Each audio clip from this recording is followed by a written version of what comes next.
जय हिंद दोस्तों, आप सभी का फिर से स्वागत है हमारे YouTube channel A Y topic study में। तो दोस्तों आज की वीडियो में हम कवर करने वाले हैं साइंस के टॉप 15 क्वेश्चंस जो कि हर एग्जाम में पूछे जाते हैं। चाहे आप एसएससी रेलवे या एनटीपीसी का एग्जाम ले लें, चाहे आप छोटे क्लासों से राजकीय पद्धति आश्रम का ले लें या चाहे आप एनएमएस का ले लें, तो उसमें आपको इसमें इस साइंस 15 में से आपको एक ना एक सवाल देखने को जरूर मिला होगा और मिलेगा भी। चलिए देरी ना करते हुए वीडियो को स्टार्ट करते हैं। उससे पहले मैं आपको बता दूं, अगर हमारे चैनल पर आप नए हैं तो चैनल को सब्सक्राइब करना बिल्कुल ना भूलें, साथ ही साथ बेल आइकन की घंटी को ऑन रखना ना भूलें। और मैं आपको बता दूं, हमारा एक व्हाट्सएप ग्रुप चल रहा है जिसमें हम लोग आपको फ्री एजुकेशन देते हैं। उस पर आप लोग जाकर नीचे डिस्क्रिप्शन में लिंक दी गई है, ज्वाइन हो सकते हैं। चलिए आप देरी ना करते हुए वीडियो को स्टार्ट करते हैं। आज का पहला सवाल है हमारा कि बेकिंग सोडा का रासायनिक नाम क्या है। तो मेरे प्यारे दोस्तों, इसका राइट आंसर रहेगा आपका रहेगा sodium bicarbonate. Option number A बिल्कुल करेक्ट रहेगा। बेकिंग सोडा का रासायनिक नाम सोडियम बाइकार्बोनेट है। चलिए आपका अगला सवाल है, दूध का घनत्व किसके द्वारा मापा जाता है। तो मेरे प्यारे दोस्तों, इसका राइट आंसर रहेगा लैक्टोमीटर। ऑप्शन नंबर डी बिल्कुल करेक्ट रहेगा। दूध का घनत्व जो है हम लोग लैक्टोमीटर के द्वारा मापते हैं। और क्वेश्चन ये भी आ सकता है कि लैक्टोमीटर की खोज किसने की थी। तो लैक्टोमीटर की खोज जो थी वो डाइकस नामक एक वैज्ञानिक थे, उन्होंने की थी। किसने की थी? डाइकस नामक वैज्ञानिक ने की थी, जो कि लिवरपूल के एक प्रसिद्ध साइंटिस्ट माने जाते थे। चलिए आपका अगला सवाल है, एक वयस्क पुरुष में आरसीबी की संख्या कितनी होती है। आरसीबी का मतलब होता है कि लाल रक्त कोशिकाएं या कणिकाएं, ठीक है। तो मेरे प्यारे दोस्तों, इसका राइट आंसर रहेगा 5 मिलियन। ऑप्शन नंबर डी बिल्कुल करेक्ट रहेगा। एक वयस्क पुरुष में आरसीबी की संख्या 5 मिलियन होती है। चलिए आपका अगला सवाल है, निम्न में से मानव शरीर का वह कौन सा अंग है जो जल के संतुलन के लिए उत्तरदायी माना गया है। तो मेरे प्यारे दोस्तों, इसका राइट आंसर रहेगा गुर्दे। ऑप्शन नंबर ए बिल्कुल करेक्ट रहेगा, ध्यान रखिएगा। साथ ही साथ मैं आपको बता दूं, अगर आप लोगों को किसी भी क्वेश्चंस का आंसर मालूम है तो कमेंट बॉक्स में जरूर बताइएगा। चलिए आपका अगला सवाल है, शहद का प्रमुख घटक क्या है। तो मेरे प्यारे दोस्तों, इसका राइट आंसर रहेगा फ्रुक्टोज। ऑप्शन नंबर ए बिल्कुल करेक्ट रहेगा। शहद का प्रमुख घटक फ्रुक्टोज होता है। ऑप्शन नंबर ए बिल्कुल राइट रहेगा। चलिए आपका अगला सवाल है, पृथ्वी का पलायन वेग क्या है। तो मेरे प्यारे दोस्तों, इसका राइट आंसर बताने के लिए पहले मैं आपको बता दूं कि पृथ्वी का पलायन वेग कहते किसे हैं। पृथ्वी के गुरुत्वाकर्षण के छाव से बचने के लिए प्रयोग किए जाने वाले सबसे कम वेग को हम लोग क्या कहते हैं? पलायन वेग कहते हैं। ये आपकी परिभाषा हो गई। अगर नहीं अभी आप लोगों को समझ में आएगी, मैं एक बार फिर से दोहरा दे रहा हूं कि पृथ्वी के गुरुत्वाकर्षण खिंचाव से बचने के लिए प्रयोग किए जाने वाले सबसे कम वेग को हम लोग क्या करते हैं? पृथ्वी का पलायन वेग कहते हैं, ठीक है, ध्यान रखिएगा। और सबसे अधिक पलायन वेग किसका होता है, कौन से ग्रह का है? तो वो सबसे अधिक पलायन वेग ग्रह है बृहस्पति। बृहस्पति ग्रह का सबसे अधिक पलायन वेग माना जाता है, जिसका पलायन वेग है शायद करीब 59.5 मिलियन किलोमीटर प्रति सेकेंड। कितना है? 5 किलोमीटर प्रति सेकेंड, ठीक है, ध्यान रखिए। इसका किसका है? बृहस्पति का, ठीक है, बृहस्पति का, ध्यान रखिएगा। पर पृथ्वी का पलायन वेग कितना है? तो इसका जो राइट आंसर रहेगा ऑप्शन नंबर डी बिल्कुल करेक्ट रहेगा, 11.2 किलोमीटर प्रति सेकेंड।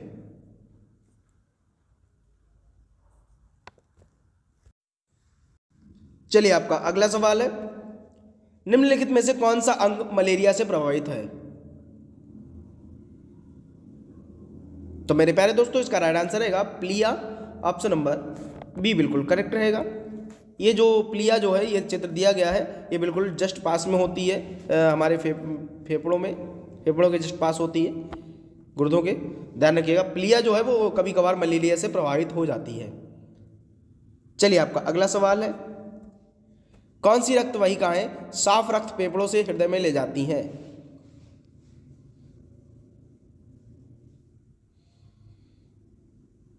तो मेरे प्यारे दोस्तों, इसका राइट आंसर रहेगा फुफ्फुस सिरा। ऑप्शन नंबर डी बिल्कुल करेक्ट रहेगा। मैं आपको बताना चाहूँगा कि फुफ्फुस सिरा किसको कहते हैं, इसकी परिभाषा क्या है। उन सिराओं को फुफ्फुस सिरा कहते हैं जो कि ऑक्सीकृत होकर रक्त लेकर उसे अपने हृदय मतलब इसे ऑक्सीकृत होकर फेफड़ों से लेकर हृदय तक पहुंचाती हैं, उसे हम फुफ्फुस सिरा कहते हैं, ध्यान रखिएगा। चलिए आपका अगला सवाल है, किसकी सहायता से रक्त द्वारा ऑक्सीजन ले जाया सकता है। तो मेरे प्यारे दोस्तों इसका राइट आंसर रहेगा लोहित कोशिकाएं, ऑप्शन नंबर ए बिल्कुल करेक्ट रहेगा।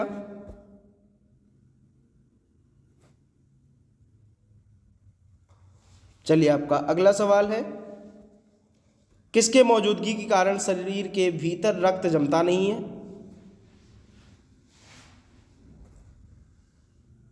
तो मेरे प्यारे दोस्तों इसका राइट आंसर रहेगा हेपेरिन, ऑप्शन नंबर डी बिल्कुल करेक्ट रहेगा। हेपेरिन के कारण ही मौजूदगी के कारण ही शरीर के भीतर जो है रक्त वो जमता नहीं है। चलिए आपका अगला सवाल है, मनुष्य की लाल रक्त कोशिकाओं का जीवन काल कितना होता है।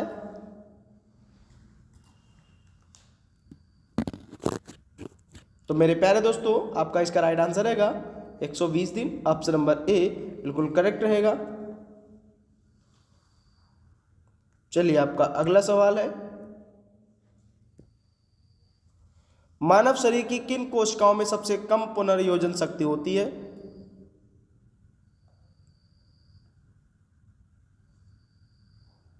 तो मेरे प्यारे दोस्तों इसका राइट आंसर रहेगा मस्तिष्क कोशिकाएं, ऑप्शन नंबर ए बिल्कुल करेक्ट रहेगा। मैं आपको बताना चाहूँगा कि मस्तिष्क कोशिकाएं भी दो तरह की होती हैं, नंबर एक न्यूरॉन्स और नंबर दो ग्लियाल कोशिकाएं, ठीक है, दो प्रकार की हो गई हैं, जो कि यह दोनों कोशिकाएं जो है वो मिलकर ही मस्तिष्क का निर्माण करती हैं। और ये मस्तिष्क में करीब 1 अरब तंत्रिका कोशिका पाई जाती हैं। 1 अरब, ध्यान रखिएगा, कितनी तंत्रिका कोशिका पाई जाती हैं, 1 अरब। क्वेश्चन ये भी आ सकता है कि मस्तिष्क में कितनी कोशिकाएं पाई जाती हैं, कितनी तंत्रिका कोशिकाएं होती हैं। तो 1 अरब तंत्रिका कोशिका होती हैं और यह कोशिकाएं विद्युत और रासायनिक संकेतों के जरिए सूचनाओं का आदान प्रदान करती हैं। ये भी ध्यान रखना। और क्वेश्चन ये भी आ सकता है कि मस्तिष्क कोशिकाओं की कितने प्रकार की होती हैं और कौन कौन सी होती हैं, दोनों के नाम लिखना है, ठीक है। चलिए आपका अगला सवाल है, ऑक्सीजन की उपस्थिति में सुक्रोज का CO2 एवं जल में ऊर्जा निर्मुक्त होने के साथ पूर्ण रूपांतरण होने को क्या कहते हैं। तो मेरे प्यारे दोस्तों इसका राइट आंसर रहेगा वायु शोषण, ऑप्शन नंबर ए बिल्कुल करेक्ट रहेगा। चलिए आपका अगला सवाल है, हमारी छोड़ी हुई सांस की हवा में CO2 की मात्रा लगभग कितनी होती है। तो मेरे प्यारे दोस्तों इसका राइट आंसर रहेगा 4%, ऑप्शन नंबर ए बिल्कुल करेक्ट रहेगा। चलिए आपका अगला सवाल है, क्रेब्स चक्र में किसका संश्लेषण होता है।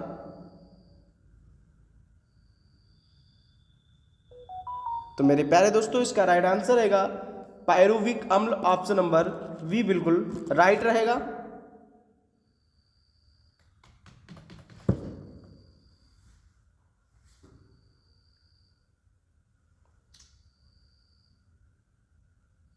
चलिए आपका अगला सवाल है,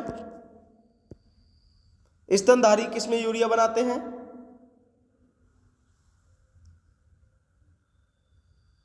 तो मेरे प्यारे दोस्तों इसका राइट आंसर रहेगा यकृत, ऑप्शन नंबर ए बिल्कुल राइट रहेगा। चलिए आपका अगला सवाल है, मानव शरीर से नाइट्रोजनी अपशिष्ट को हटाने के लिए कौन सा अंग जिम्मेदार है। तो मेरे प्यारे दोस्तों इसका राइट आंसर रहेगा गुर्दा, ऑप्शन नंबर बी बिल्कुल राइट रहेगा। मैं आपको बताना चाहूँगा कि गुर्दा जो होता है वो बीन के आकार का अंग होता है, बिल्कुल बीन की तरह दिखता है, जो कि पेट के दोनों तरफ पाया जाता है।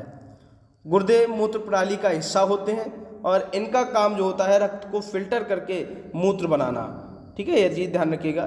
गुर्दे ही हम लोग मतलब रक्त को फिल्टर करते हैं, उसके बाद उसको मूत्र के रूप में कन्वर्ट कर देते हैं, इस चीज़ का विशेष ध्यान देना। चलिए आपका अगला सवाल है, मूत्र का पीला रंग किसकी मौजूदगी का कारण होता है। तो मेरे प्यारे दोस्तों इसका राइट आंसर रहेगा यूरोक्रोम, ऑप्शन नंबर डी बिल्कुल राइट रहेगा। यूरोक्रोम है क्या, क्वेश्चन ये भी आ सकता है कि यूरोक्रोम क्या है। तो यह एक बच्चों ये लिखना कि इसमें यह एक वर्णक है जिसकी वजह से मूत्र का रंग पीला होता है, इसे हम लोग यूरोविलिन भी कह सकते हैं, यह कहा जाता है। इसे ये जो बनता है वो किसके कारण बनता है, शरीर में हीमोग्लोबिन के टूटने के से ही यूरोक्रोम बनता है। चलिए आपका अगला सवाल है,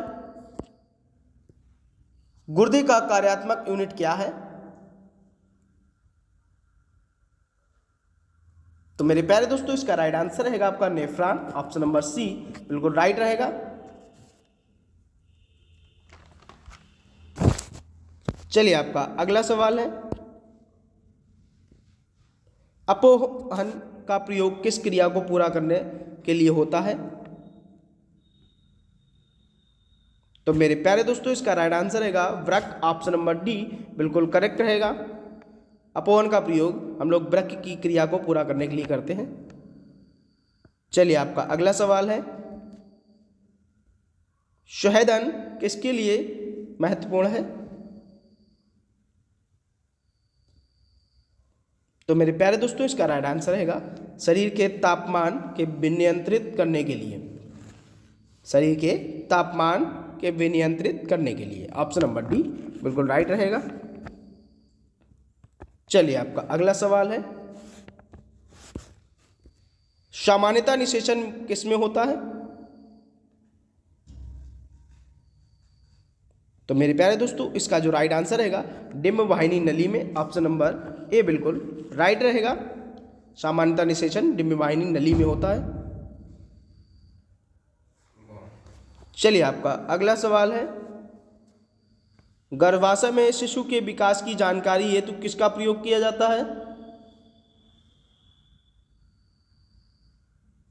तो मेरे प्यारे दोस्तों इसका राइट आंसर रहेगा अल्ट्रासाउंड, ऑप्शन नंबर सी बिल्कुल राइट रहेगा। चलिए आपका अगला सवाल है, भ्रूण के विकास के लिए किस अंग के द्वारा खाद्य की पूर्ति की जाती है। तो मेरे प्यारे दोस्तों इसका राइट आंसर रहेगा विजांडसन, ऑप्शन नंबर बी बिल्कुल करेक्ट रहेगा। चलिए आपका अगला सवाल है, कौन सी स्थिति टेस्ट ट्यूब बेबी की परिघटना को सही रूप से निरूपित करती है। तो मेरे प्यारे दोस्तों इसका राइट आंसर रहेगा जब निषेचन बाह्य होता है और विकास आंतरिक होता है, तब हम लोग टेस्ट ट्यूब बेबी की परिघटना को सही रूप से निरूपित कर सकते हैं। चलिए आपका अगला सवाल है, बच्चे का लिंग निर्धारण किससे होता है। तो मेरे प्यारे दोस्तों इसका राइट आंसर रहेगा गुणसूत्र से, ऑप्शन नंबर डी बिल्कुल करेक्ट रहेगा।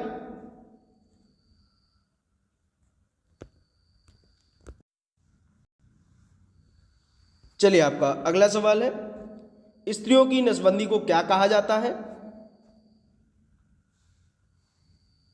तो मेरे प्यारे दोस्तों इसका राइट आंसर रहेगा ट्यूबेक्टोमी, ऑप्शन नंबर वी बिल्कुल राइट रहेगा।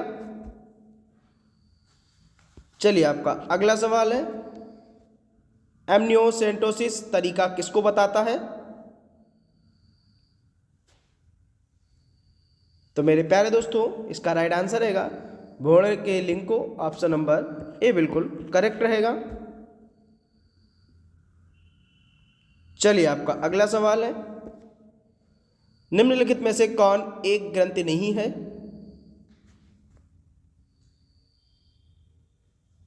तो मेरे प्यारे दोस्तों इसका राइट आंसर रहेगा जठर, ऑप्शन नंबर बी बिल्कुल करेक्ट रहेगा। मैं आपको बताना चाहूँगा कि जठर को अंग्रेजी में हम लोग स्टेमैक भी कहते हैं। क्या कहते हैं, स्टेमैक,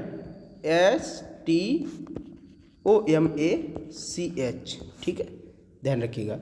और ये मानव के शरीर का एक पाचन तंत्र का एक अहम हिस्सा भी माना जाता है, ये चीज़ ध्यान रखिएगा। और जठर से ही जठर रस बनता है। क्वेश्चन ये भी आता है जठर रस कैसे बनता है, तो जठर से ही बनता है, ठीक है। चलिए आपका अगला सवाल है, मानव शरीर की किस ग्रंथि को मास्टर ग्रंथि भी कहा जाता है। तो मेरे प्यारे दोस्तों इसका राइट आंसर रहेगा पीयूष को, ऑप्शन नंबर सी करेक्ट रहेगा। चलिए आपका अगला सवाल है, मनुष्य के शरीर की सबसे छोटी ग्रंथि कौन सी है? तो मेरे प्यारे दोस्तों इसका राइट आंसर रहेगा पिट्यूटरी, ऑप्शन नंबर सी बिल्कुल करेक्ट रहेगा। चलिए आपका अगला सवाल है, कौन सी ग्रंथि अन्य अंतःस्रावी ग्रंथियों के कार्य को नियंत्रित करती है? तो मेरे प्यारे दोस्तों इसका राइट आंसर रहेगा आपका ऑप्शन नंबर डी बिल्कुल करेक्ट रहेगा, पिट्यूटरी ग्रंथि। चलिए आपका अगला सवाल है, थायराइड ग्रंथि से थायरॉक्सिन स्थापित करने के लिए उत्तेजित करने वाला अंतःस्रावी हार्मोन कौन सा है? तो मेरे प्यारे दोस्तों इसका राइट आंसर रहेगा TSH, ऑप्शन नंबर ए बिल्कुल करेक्ट रहेगा। TSH को हम लोग पूरा फुल फॉर्म कहा जाए तो T मीन्स थायराइड और S मीन्स स्टिमुलेटिंग और H मीन्स हार्मोन्स, ठीक है, थायराइड स्टिमुलेटिंग हार्मोन्स। यह जो है वह एक हार्मोन्स है जो कि थायराइड ग्रंथि को थायराइड हार्मोन बनाने के लिए प्रेरित करता है। ऑप्शन नंबर ए बिल्कुल करेक्ट रहेगा। चलिए आपका अगला सवाल है, किसकी कुसंग क्रिया के कारण मानव शरीर में मिक्सिडीमा होता है? तो मेरे प्यारे दोस्तों इसका राइट आंसर रहेगा अबटू ग्रंथि, ऑप्शन नंबर डी बिल्कुल करेक्ट रहेगा। अबटू ग्रंथि का दूसरा नाम है थायराइड ग्रंथि, ध्यान रखिएगा क्या नाम है, थायराइड ग्रंथि। पता चले आप लोग गलत लिख के आ जाएं तो इसको हम लोग थायराइड ग्रंथि भी कहते हैं। क्या कहते हैं? थायराइड ग्रंथि भी कहते हैं। और ये कहाँ पाई जाती है, भी क्वेश्चन आता है कि भी थायराइड ग्रंथि कहाँ पाई जाती है, तो ये गर्दन के सामने तितली के आकार की पाई होती है, गर्दन के बिल्कुल सामने ही होती है, ठीक है, ध्यान रखिएगा। चलिए आपका अगला सवाल है, अंतःस्रावी तंत्र का पेस मेकर किसको कहा जाता है? तो मेरे प्यारे दोस्तों इसका राइट आंसर रहेगा थायरॉक्सिन, ऑप्शन नंबर ए बिल्कुल राइट रहेगा। चलिए आपका अगला सवाल है, पीनियल ग्रंथि कहाँ स्थित होती है? तो मेरे प्यारे दोस्तों इसका राइट आंसर रहेगा मस्तिष्क, ऑप्शन नंबर बी बिल्कुल करेक्ट रहेगा। चलिए आपका अगला सवाल है, किस हार्मोन में आयोडीन होता है? तो मेरे प्यारे दोस्तों इसका राइट आंसर रहेगा थायरॉक्सिन, ऑप्शन नंबर ए बिल्कुल करेक्ट रहेगा। चलिए आपका अगला सवाल है, कौन सी एक अंतःस्रावी पीयूष ग्रंथि से स्वतंत्र कार्य कर सकती है? तो मेरे प्यारे दोस्तों इसका राइट आंसर रहेगा परावटु ग्रंथि। चलिए आपका अगला सवाल है, शरीर में सबसे बड़ी अंतःस्रावी ग्रंथि कौन सी है? तो मेरे प्यारे दोस्तों इसका राइट आंसर रहेगा थायराइड, ऑप्शन नंबर ए बिल्कुल राइट रहेगा। चलिए आपका अगला सवाल है, कौन सा एक स्त्रीलिंग हार्मोन है?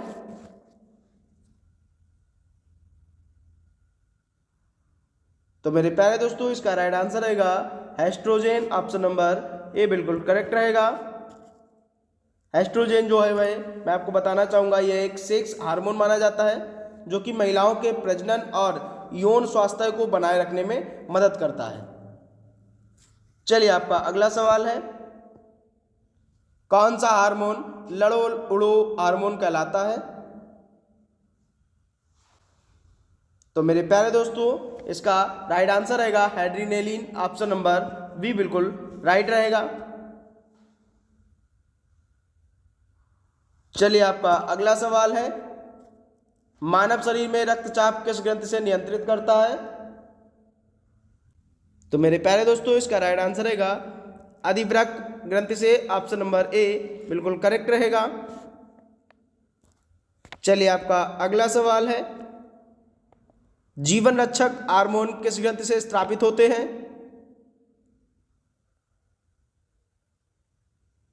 तो मेरे प्यारे दोस्तों इसका राइट आंसर रहेगा एड्रिनल, ऑप्शन नंबर ए बिल्कुल राइट रहेगा। यह जो एड्रिनल होता है ये गुर्दे के ऊपर स्थित होता है।